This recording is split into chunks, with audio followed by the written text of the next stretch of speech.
ओम नमः शिवाय गुरुजी। गुरु चरणों में कोटि कोटि प्रणाम। गुरुजी, पहले तो आपका बहुत बहुत बहुत तहे दिल से धन्यवाद, जो आपने हमारा होली का त्योहार इतना अच्छा, इतना सुखमय बना दिया।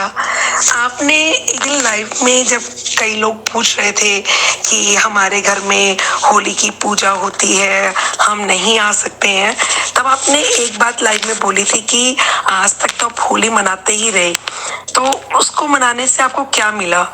तो एक बार आप आके अनुष्ठान में देखें। गुरुजी, हमारे यहाँ तो होली की कोई पूजा नहीं होती है, बट लेकिन हम लोग होली के त्योहार पे मेरा बड़ा मन था कि मैं आपके होली के अनुष्ठान में आऊं।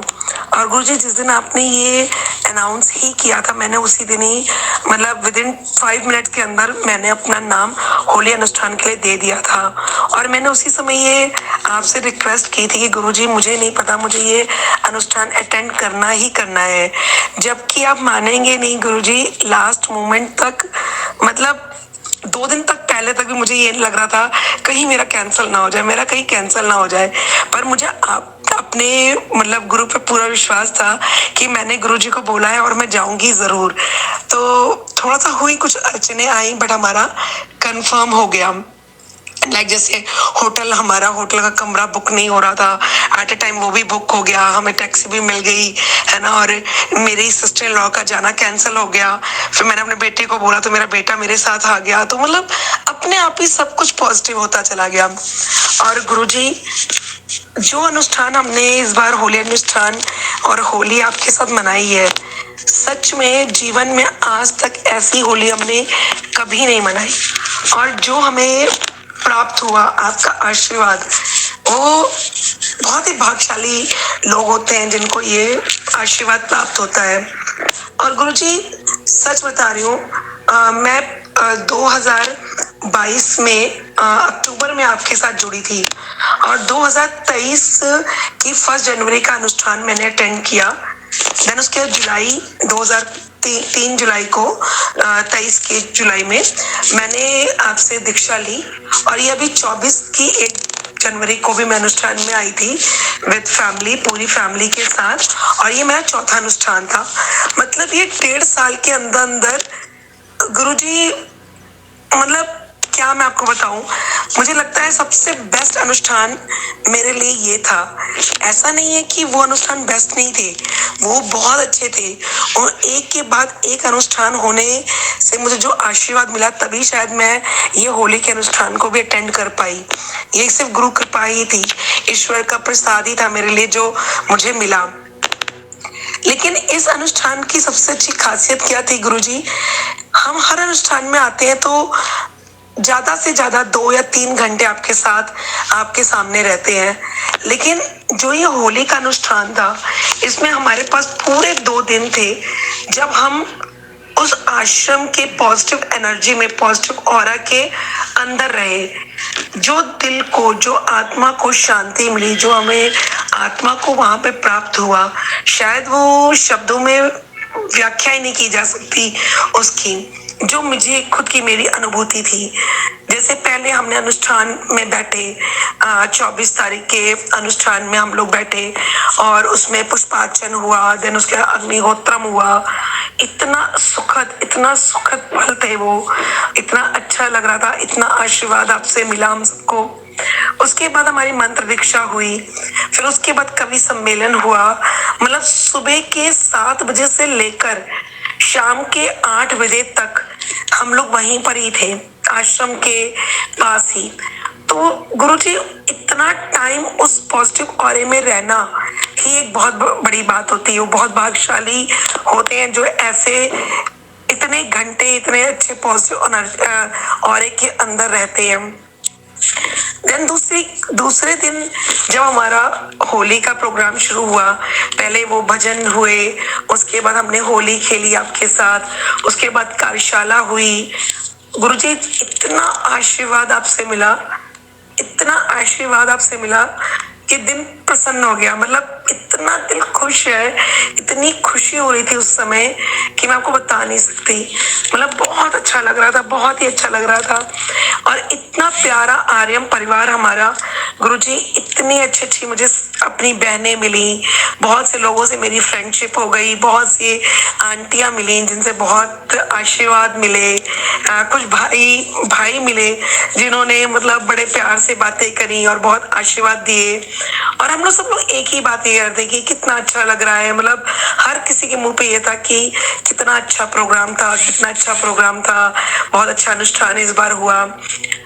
गुरुजी ये मेरी अपनी एक फीलिंग है, मैं आपको सच बताऊं, मैं हर बार जब भी आपसे मिलने आती हूँ, मैं आश्रम ये तीसरी बार आई हूँ, मैं धनतेरस पे भी आपसे मिलने आई थी, तब भी मेरे साथ यही हुआ कि जब भी मैं आपके सामने आती हूँ, पता नहीं मेरे माइंड, मेरे दिल को क्या हो जाता है, मैं बिल्कुल ब्लैंक हो जाती हूँ। और जबकि मैं घर पे होती हूँ तो मैं हमेशा सोचती होती हूँ कि ये लिख लो, ये लिख लो, मैंने गुरुजी से अकेले में ये पूछना है, ये पूछना है, ये शेयर करना है, ये बताना है उनको। लेकिन मेरे से उस समय पता नहीं, जब मैं आपके सामने आती हूँ तो मुझे बस मेरा दिल और दिमाग एक ही बात कहता है, अभी सिर्फ गुरु को देखो, गुरु को सुनो, और कुछ नहीं बोलना, नहीं कुछ सुनना, सिर्फ गुरु जी से सुनो जो गुरु जी कह रहे हैं। जो और सिर्फ आपको देख के ऐसा लगता है कि आपसे वो जो आपके आई कांटेक्ट करने पे जो पॉजिटिव एनर्जी मिलती है, मेरी आत्मा कहती है बस उसी को ऑब्जर्व करो और कुछ मत देखो। और घर आके पता चलता है, ओहो फिर से भूल गए, गुरुजी से ये पूछना था। तो गुरुजी सच में आपका आशीर्वाद पाकर बहुत अच्छा लगा। और सच बता रही हूँ, मैं रोज भगवान को यही बोलती हूँ कि मैं धन्य हो गई ऐसे गुरु को पाकर, जो हमें डायरेक्ट भगवान से मिलवा रहे हैं। जिन पूजा पाठ के बारे में हमें आज तक पता ही नहीं था, वो सब आपने हमें बताए, वो सारे तरीके हमें बताए। अब हम लोग को सारा कर रहे हैं। सभी लोग जो भी आर्यम परिवार के जितने भी मेंबर हैं, हम लोग सब वो सब सीख रहे हैं और कर रहे हैं, और सबको प्राप्तियां हो रही हैं। जब हम लोग सारे बैठे थे तो हम लोग सब लोग यही बात कर रहे थे कि मंत्र दीक्षा के बाद किसी को क्या मिला, क्या हुआ, क्या नहीं, सब अपने एक्सपीरियंसेस शेयर कर रहे थे और वो सुनकर बहुत अच्छा लग रहा था। तो गुरुजी अभी ना, अगर आपकी मतलब अगर आपको ठीक लगे, उचित लगे, तो प्लीज मेरे ये 2 क्वेश्चन जो मैं आपसे पूछना चाहती हूँ, इनके आंसर अगर आपको ठीक लगे तो जरूर दीजिएगा। एक तो गुरुजी की जैसे अब नवरात्रि आ रही है, तो नवरात्रि के एक लाइव के अंक में आपने बोला था कि कुछ लोग अष्टमी पूज देते हैं और नवरात्रि नवमी पूज देते हैं, जबकि ये नवरात्रि होती है तो हमें 9 दिन की पूजा करनी चाहिए। तो गुरु जैसे हमारे परिवार में, मतलब मेरे ससुराल में और मेरे मायके में दोनों जगह ही अष्टमी पूजते हैं, तो हम सप्तमी तक व्रत रखते हैं और अष्टमी को पूजा कर देते हैं। तो क्या हमें वो नवमी को पूजा करनी चाहिए? और अगर हम नवमी को पूजा करें तो इसमें कोई दोष तो नहीं लगेगा? और अगर हम नवमी को भी पूजा कर लेते हैं और क्या या अष्टमी को पूजा कर लेते हो, तो क्या हम नवमी को मतलब नवरात्रि को, नवमी की रात्रि को भी हम क्या पूजा कर सकते हैं कंजके पूजने के बाद, या हमें कंजके पूजना ही नवरात्रि के बाद, पूजन करने के बाद ही पूजनी चाहिए? ये एक थोड़ा सा मेरा डाउट है, प्लीज आप इसे क्लियर कीजिएगा। और एक सेकंड क्वेश्चन ये है गुरुजी, जब हम कभी संकल्प लेते हैं तो जैसे कई लोगों से मैंने सुना है, मेरे बड़े भी मुझे बोलते हैं और हमें पंडित भी बोलते हैं कि जो गर्ल्स होती हैं, जब उनकी लेडीज की जब मैरिज हो जाती है तो उनका गोत्र जो उनके ससुराल वाला माना जाता है। तो क्या हमारा जो पेरेंटिंग गोत्र है, क्या उसे हम नहीं मानेंगे कि मतलब हमें वो नहीं बोलना चाहिए? जबकि मुझे तो ये मतलब मेरी आत्मा ये कहती है कि अगर हम जैसे संकल्प लेते हैं और जब आपने जैसे हमें सिखाया है, जैसे हम लोग पहले अपने घर में पूजा कराते थे तो जो पंडित जी आते थे वो तो सिर्फ संकल्प कराते हैं, तो वो सिर्फ शहर और देश और काल और टाइम और गोत्र ही बोलकर, नाम बोलकर करवा देते हैं। लेकिन आपसे ही हमने सीखा कि हमें अपना दादा दादी का नाम, नाना नानी का नाम, अपने हस्बैंड का नाम, अपने बच्चे का नाम, सब कुछ हमें बोलना चाहिए, गोत्र बोलना चाहिए, शहर का नाम, सब कुछ बोलना चाहिए। तो गुरुजी प्लीज आप एक ये डाउट क्लियर कीजिए कि शादी के बाद हमें मतलब कौन सा गोत्र बोलना चाहिए? अपना पेरेंटिंग वाला, जो पेरेंट्स वाले हैं, जो हमारे मतलब माता पिता का गोत्र होता है वो वाला, या शादी के बाद जो हमारे हस्बैंड का गोत्र होता है वो। इसको प्लीज थोड़ा डाउट को ही क्लियर कीजिएगा। धन्यवाद गुरुजी, और दिल से बहुत बहुत बहुत धन्यवाद। गुरु माँ आपको भी बहुत धन्यवाद, आपने भी उस दिन हमें बहुत आशीर्वाद दिया। और हर्षिता जी आपका भी बहुत धन्यवाद। वहां पर हर किसी से मिलकर हमें बहुत ही अच्छा लगा और बहुत ही पॉजिटिव एनर्जी आई। गुरुजी अभी कार्यशाला से रिलेटेड भी मेरा एक्सपीरियंस है, वो भी मैं आपको जरूर शेयर करूंगी। धन्यवाद। ओम नमः शिवाय। खुश रहो, बहुत बहुत आशीर्वाद सोनिया। हाँ, तो ये अच्छा लगता है आप लोगों को देख करके। जैसा मैंने कहा था कि पर्व तो आप सब लोगों के साथ मिल करके हमें भी उसमें प्रसन्नता होती है, और एक ईश्वर के प्रति आभार भी व्यक्त करने का हमें भी दिल में भाव उठता है कि चलिए ठीक है, एक जीवन हमें ऐसा दिया ईश्वर ने कि औरों के भी जीवन में कुछ हम कर पाएँ, रोशनी बिखेर सकें। तो एक अपनी निजी प्रसन्नता का अनुभव उससे होता है। आपने पूछा है कि विवाह के उपरांत जो बच्चियां हैं, बेटियां हैं, स्त्रियां हैं, वो किसको लें, किस गोत्र को करें। तो दोनों तरह के विधान हमारे शास्त्रों में निहित हैं। तो लेकिन जब आप जाएंगे, आप अगर जो हमारी पुरानी विदुषी कन्याएं रही हैं, देवियां रही हैं, और जिन्होंने बहुत ऊंचा काम किया है अध्यात्म के जगत में, अगर उनके प्रसंगों को आप देखेंगे तो आपको ये चीज़ क्लियर होती जाएगी कि वहाँ दोनों कुल कुटुंबों के नाम लेने से कोई दोष नहीं लगता, लाभ ही रहता है। और हम ठीक है, अभी हम बहुत सारे जीवन में स्वार्थ के वशीभूत हो जाते हैं या चीज़ें होती हैं। अगर कुछ लाभ हमारी उस रूट्स को भी होता हो, हमारे उन माता पिता भाई बहनों, हमारे उन कुल कुटुंब को भी हो जाता हो जिससे हम यहाँ पहुँचे, तो उसमें बुराई भी क्या है। अगर कोई पिता का स्वास्थ्य ठीक नहीं चल रहा और किसी बड़े अनुष्ठान में आप बैठे हैं, आप उनका संकल्प भर लेने से बात नहीं होती है, आप उनका स्मरण बोध भी करते हैं। जब किसी व्यक्ति का नाम लेते हैं तो उसके साथ एक कनेक्ट बनता है, आपका जुड़ाव हो जाता है उसके साथ। तो जो भी संबंध आपके हैं, वो सशरीर है तो भी, शरीर में नहीं है तो भी, तो वो उसकी एक तो उपादेयता, उसकी प्रासंगिकता बढ़ती है, उसका रिजल्ट अच्छा रहता है, आपको लाभ की संभावनाएं कई गुना बढ़ती हैं, और आपकी पूजा की सटीकता की संभावनाएं भी कई गुना बढ़ती हैं। हमने अपने प्रयोगों में इस चीज़ को देखा है पिछले 20 वर्षों में, जो हमने लोगों के साथ ये नए प्रयोग किए हैं। तो ये पौरोहित्य वर्ग की भी समझ में नहीं आते, हमारे पौरोहित्य कर्म में इनका बहुत उल्लेख भी नहीं है, लेकिन ये अपने स्वविवेक के आधार पर, स्वानुभूति के आधार पर जब हमने इन प्रयोगों को किया तो इनके प्रतिफल ज़्यादा अच्छे मिले, लोगों के काम बहुत तेज़ी से हुए। हमारे यहाँ कोई पॉइंट 1 भी मैं तसल्ली के लिए बोलता हूँ, वरना पॉइंट 1 का भी गुंजाइश है नहीं। वो उस मन, जो व्यक्ति आया है तथास्तु किलर के क्षेत्र में, एक्चुअली उसके मन में ही अगर संशय है पॉइंट 1 भी, तो वो उसे दिक्कत होगी, वरना अगर नहीं है तो यहाँ फिर समस्या नहीं आती है। तो आप अपने कुल कुटुंब में दोनों परिवारों का, ससुराल पक्ष भी और मायका पक्ष भी, उनके नाम ले, कोई बुराई नहीं है उसमें, तो कोई उससे दिक्कत नहीं आती। उनके गोत्र भी आप ले सकते हैं, कोई उससे अंतर नहीं आता, लाभ ही रहता है, और आपकी सटीकता की संभावनाएं भी बढ़ जाती हैं।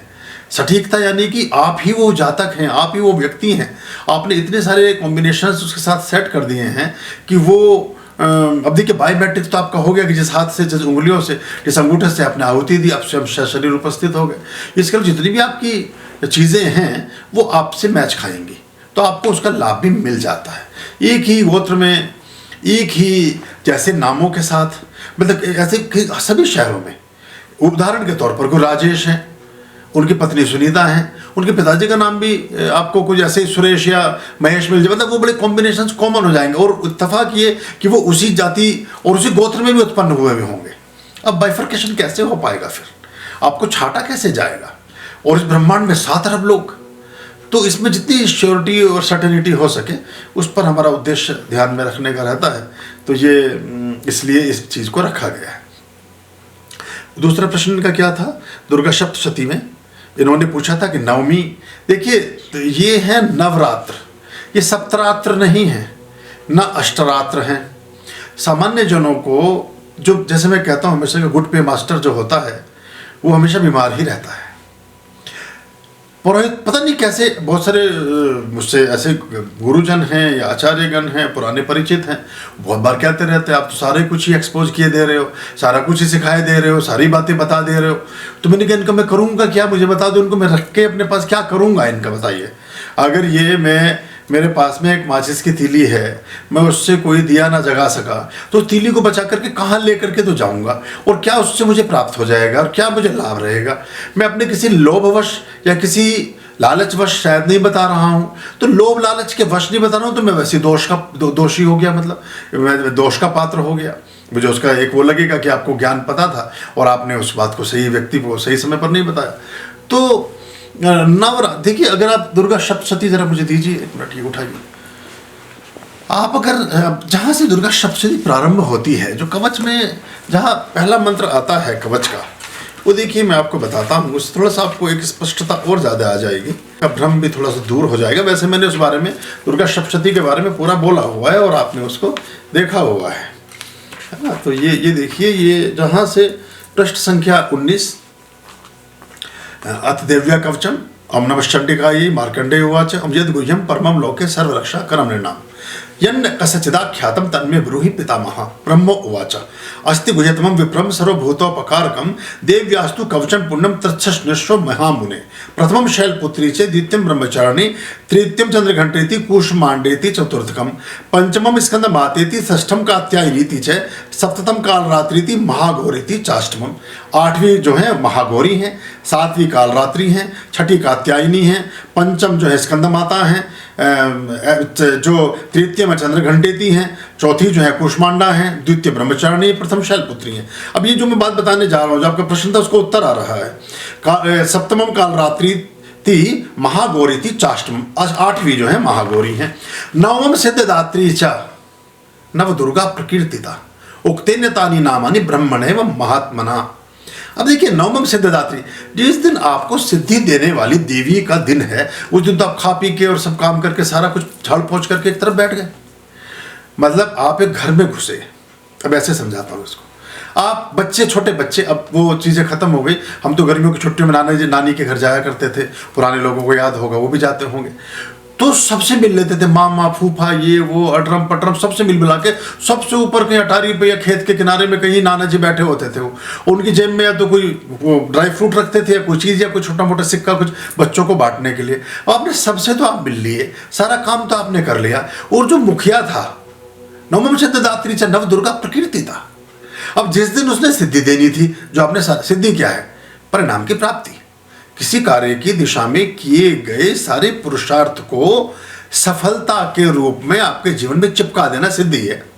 ऐसा समझें, आपने एग्जाम दिया, सब कुछ किया, कॉपी भर दी, सब काम किया, उस पर रोल नंबर भी लिखना भूल गए, और जिधर रिजल्ट कार्ड आना था आपके जंगलों में घूम रहे हैं कि रिश्तेदारों में घूम रहे हैं, और फिर आप कह रहे हैं हमारे रिजल्ट कार्ड में नाम नहीं दिख रहा कहीं ना। उस दिन तो आप थे ही नहीं उस कन्वोकेशन में, दीक्षांत समारोह में आप पहुंचे कहाँ, जो डिग्री आपको दे करके फोटो खींचता आपका, उस दिन आप गायब हो गए। लोगों को बड़ी जल्दी है, लोगों से दिन नहीं कटते। हम तो कहते 365 दिन की नवरात्रि नहीं, 365 रात्रि होनी चाहिए। ये पूरे वर्ष, हमारे तो वर्ष भर ही चलता है अगर देखा जाए तो ये हमें बहुत जल्दी है, बहुत, तो बिल्कुल दिन गिनते रहते हैं, छठा दिन, सातवां दिन, बस 8वें दिन से जेल से मुक्ति मिल गई। कोई आपके ऊपर सजा थोड़ी है कि इतनी जल्दी आपको पड़ी हुई है कि कैसे भी करके जल्दी से बस कन्या लिंगट ढूंढ लो, फटाफट जिमा दो, फटाफट खत्म करो, लंबी चार, एकदम लंबी सांस लेते हो, चलो भाई लहसुन लाओ, चलो भाई प्याज, अरे फलाना ढिमकाना, शुरू हो गई पार्टी। तो ये सजा थी क्या? ये सजा थी तो आपने काट ली, और मजा थी तो पूरी जिंदगी लो। तो अगर ये मजा लेना है आपने, अब ये जितने भी साधक हैं, जो बड़े गुरु हैं, जो सिद्ध रहस्यदर्शी हैं, सब दशमी मनाते हैं। अब हमने वो काम करना शुरू किया जो काम हम स्वयं कर रहे हैं, जो चीज़ों को जीवन में हमें लाभ मिला, जो चीज़ें में कुछ जीवन में हम सार्थकता को उपलब्ध हुए, वो हमने अपने शिष्यों के साथ शेयर की। अब उसमें अगर बहुत ज़्यादा किसी को विचार में कोई भिन्नता है, या उनको लग रहा है नहीं जी हमें तो 7 दिन में ही करना है, तो भाई 7 दिन में कर लो। उसके बाद के विधान भी फिर मैंने आपको समझाया कैसे करना चाहिए। लेकिन जिस दिन नाना जी ने ड्राई फ्रूट देने थे जेब से निकाल के, जिस क्षण, वो क्षण आप उनसे मिले ही नहीं, और सारे घर में, सारी हवेली में, सब जगह घूम घाम के वापस अपनी बग्गी में या कार में बैठे अपने गांव चले गए।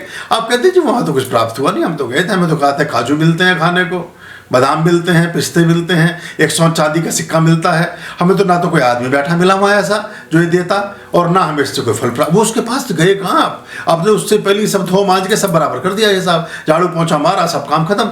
अब जब वो सिद्धिदात्री घूमने आई तो उसने देखा कि 100 घरों में से 2 घरों में उसे कोई पूछ रहा है, उन्हीं 2 घरों में वो रह गई, और 8 घर वैसे के वैसे ही रह गए। हर बार नारियल लपेट रहे हो, हर बार सब कर रहे हो, कुछ से कुछ नहीं होगा।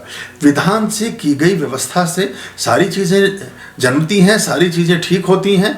और अब देखिए, रोटी है, रोटी बनाने का पूरा एक विधान है।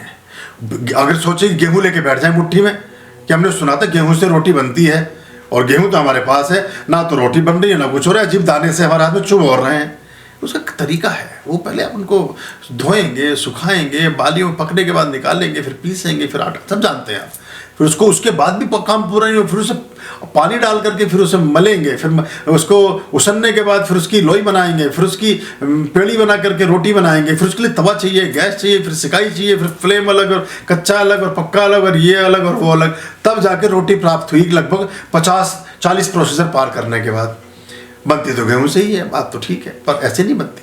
तो ये जो अगर आपने विशेष रूप से कृपाएं प्राप्त करनी है, 2 दिन में कौन सी एक ही नवरात्र आपके पूरे जीवन को बदल सकता है। एक ही नवरात्रि पूरी जिंदगी को परिवर्तित कर सकती है, अगर आप ढंग से करें तो। और अगर आपको बेढंगे बने में मजा आता है तो भी कोई दिक्कत नहीं, गिदड़ पड़ गया घेरे में, हमें विश्राम। मैंने पता, मन की प्रवृत्ति है, वो एक्सक्यूजेज खोजती है, बहुत ईजी, बहुत आसान, सब कुछ बहुत ऐसे ही हो जाए तो फिर बात नहीं बनती। तो अगर आपको पूरा लाभ अच्छे से लेना है तो नवमा सिद्धदात्री चा नव दुर्गा प्रकीर्तिता, 9वें दिन पूर्ति होगी उसकी। 10वें दिन सारे विधान करें, कन्या लिंगड़ जो भी जमा, लोगों की समझ में नहीं आएगा, उनका समय नहीं आया इसलिए उनकी समझ में नहीं आएगा, और वो उस पर आर्गुमेंट करेंगे, आपको हतोत्साहित करेंगे, आपका मजाक उड़ाएंगे। आप पता नहीं कौन से गुरुजी पकड़ लिए, लो जी जिंदगी बीत गई हमारी तो दादी नानी सब अष्टमी करती तो थी, पर आप कर क्या पाए? क्या आप वो जीवन जी सके जिसकी आपने कल्पना की थी? आप उसका एक 50वां हिस्सा भी ना जी सके जिसको जीवन भर सोचते रहे आप, और यहाँ आप उस सोच का 500 गुना वृद्धि हुआ भाग भोग सकते हैं। ये चॉइस इज योर्स, ये आपने चुनना है कि आपको किधर जाना है, क्या करना है, आसानी हो जाती है। ये बात। दूसरी बात, आपने एक पर्व की बात की थी। हम बहुत सारे पर्वों के बारे में ऐसा सोचते हैं, हम सोचते हैं कि कभी आपको विधिवत रूप से, जैसे रक्षाबंधन का पर्व है वो भी आप मना के देखें, कभी आप अक्षय तीज को भी ठीक से मना के देखें, कभी आप दिवाली को ठीक से मना लें, कभी बहुत सारे जितने भी पर्व हैं, इन पर्वों को अगर आप ठीक से कभी मनाएं तो आपको समझ आएगा कि पर्व होते कैसे हैं। अब हमारे यहाँ आपने उस दिन इत्र से होली खेली, फूलों से होली खेली, है ना, कुछ तिलक जरा सा टीका, वो जरा सा किसी ने एक पैकेट जेब में से कहीं से लगा दिया तो लग गया, वरना सारा फूलों से ही आप खेले आपने। और जितना आपने बहुत प्रफुल्लित ढंग से आपने सब चीज़ों का रसास्वादन लिया, त्योहारों का मतलब तो यही था। अब ऐसे बिल्कुल सिल्वर कोटेड होकर के और प्लास्टिक लेमिनेशन होकर के आपके पड़े हैं नाली के किनारे, तो उसकी तो वो तुम्हारे पर्व में ना तो उसका विधान था ना ऐसी कोई व्यवस्था थी, वो हमने खुद अपना कहीं से निर्मित की है। और वो काले पीले फिर दांत ही दांत दिखते हैं आदमी के, वो आपने देखे हो ना, होली में अजीब अजीब नमूने और जमूरे नजर आते हैं, तो वो सब की जरूरत हमारे पर्वों में है नहीं। तो इन पर्वों से आपको एक आत्मिक तोष आएगा। बच्चों से लेकर वृद्ध तक जितने भी लोग, अभी जैसे नीतू गुप्ता जी आती हैं, उनके मदर फादर साथ आते हैं, बच्चियाँ, तो उनमें बच्चियों को भी उतना ही आनंद आ रहा है उस उत्सव। एक नाम याद आ गया इसलिए मैंने बोल दिया, कोई उसको वो ना ले। जो 20 साल की बच्ची है वो भी वही उत्सव धर्मिता के आनंद को ले रही है जो 70 साल के उनके नाना जी ले रहे हैं, दादाजी ले रहे हैं। तो ये कॉम्बिनेशन है, ये बड़ा अद्भुत है। तो हमारे छोटे बच्चे से लेके 5 साल की नीलांजना से लेकर के और ये 80, 82, 85 साल तक के व्यक्ति को वही आनंद और उत्सव की अनुभूति होगी। पर्व का मतलब यही होता है कि समान ढंग से लोग उसके आनंद को भोग पाएं, ना कि ये कि बड़े सिर्फ कुछ यंग तो उसमें अपना एंजॉय कर लिया, बूढ़े भी कुड़ रहे हैं, परेशान हो रहे हैं, और बच्चे भी उदास और परेशान हैरान हो रहे हैं। तो ये हमने इस चीज़ को करने की कोशिश की थी, आप सबको पसंद आ रहा है और आप सबकी उपस्थिति इस बात पर मोहर लगाती है। तो इन पर्वों की गति को हम आगे बढ़ाएंगे। कुछ पर्व ऐसे भी हो सकते हैं कि जैसे दीपावली पर अगर संभव हुआ तो हम दीपावली पर एक महालक्ष्मी का महाअनुष्ठान, एक दिवाली ऐसी कर दें कि काम ही पूरा हो जाए ज़िंदगी का सारा। तो वो भी सोच रहे हैं, ये आप सब लोगों के संग सहयोग से होगा तो देखेंगे ऐसे कुछ पर्व, विशेष पर्व। तो आप क्या होगा, आप एक सीड लेकर के लौटेंगे गुरु, जैसे मैंने कहा कि गुरु गुर देता है, टेक्निक्स देता है, गुरुता देता है, आपको सीक्रेट्स बताता है, आपको फार्मूलाज देता है। परंपराएं गाहे बगाहे अप्रत्यक्ष रूप से आपके जीवन में जुड़ जाएंगी। उन बच्चों को भी समझ आएगा और एक चॉइस भी मिलेगी, उनको एक कंपैरिजन भी मिलेगा, एक उनको तुलनात्मक अध्ययन करने के लिए एक आयाम प्राप्त होगा। और बच्चे फिर कह सकेंगे, बोले मम्मी पापा जो भी, मामा नाना दादा दादी भाई बहन, कि यहाँ तो अच्छा नहीं लगा, वो होली अच्छी थी। तो फिर जो अच्छी थी वो बढ़ता है। अच्छाई का एक स्वयं स्फूर्त स्वभाव होता है, विस्तार। अच्छाई स्वयं विस्तारित होती है, तो बच्चे फिर उसी पर्व को करने लगेंगे, वैसे ही त्योहार मनाने लगेंगे, वैसे अच्छी बातें करने लगेंगे, वैसे फूलों से होली खेलेंगे, वैसे इत्र से होली खेलेंगे, वैसे अच्छे सुस्वाद व्यंजन और स्वादिष्ट व्यंजन खाएंगे और एक दूसरे को प्रेम भरी बातें करेंगे और आशीर्वाद देंगे और शुभकामनाएं देंगे। अभया